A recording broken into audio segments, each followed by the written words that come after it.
this feels like a multiverse type of video, like if That's So Raven showed up on Spider-Man or something, I don't know. Because I am here to talk about the manosphere, the hip-hop podcasting community, or like a little itsy bitsy part of it. If you don't follow like hip-hop podcasts, or I said manosphere,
this girl, and she a little hood, she a little crazy, she's not used to having a man of my caliber, like she's not used to having a man that got it like me, that got it like I do. She's not used to being someone around a celebrity, like people come up to me and want pictures and blah blah blah, and she's not used to that. She gets really jealous. And so in that night, I guess it was two girls that like made, whether they knew him or not, who really knows, but they knew that like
exchanging adult actions with the girl that he flew over for him.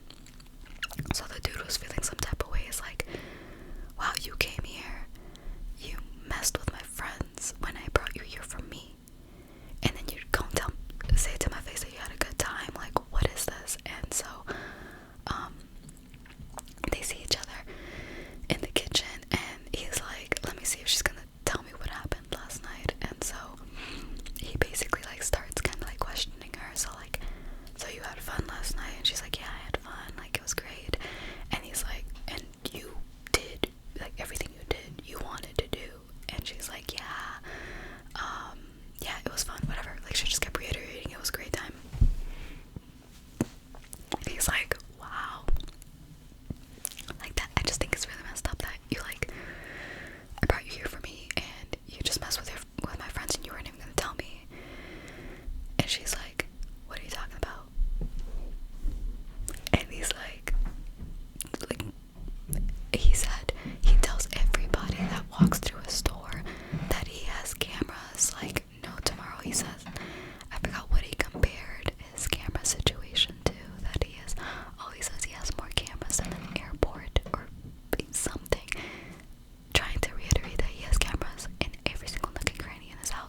he said he usually has $1 million cash in several different safes in his home, and he's like, oh, I'm sorry if you don't got it like that, blah blah blah, but I got it like that. I have stacks on stacks of dollar bills in his home and different safes and blah blah blah.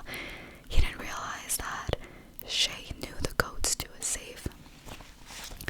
So that one day he got a new money counter and he was excited to use, so he collected all his money and he put it in the money counter, and he had taken some money. He said sometimes he'll give like 30K or so to his mom, but he was still expecting for there to be about 900K collectively. Well, it all came down to like 300 or 400K, and he was like, I'm pretty sure I didn't spend that much. And he was thinking back like all the times that he took it for like a little bit of this or a little bit of that, or giving a little bit to his mom or a little bit to that, blah blah blah. And he was just kind of scratching his head like, I'm pretty sure I didn't spend over $500,000 by myself. And so I don't know what the thought process was, but he eventually put two and two together. Around the time that his money disappeared, Shay went and moved to Texas and bought a new car, like 140K car, cash, got a brand new luxurious apartment, got new cameras. And one of the times that they decided to get back together, she shared access to her security cameras to her apartment with him. So he had access to her security cameras in Houston. I don't know where this man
such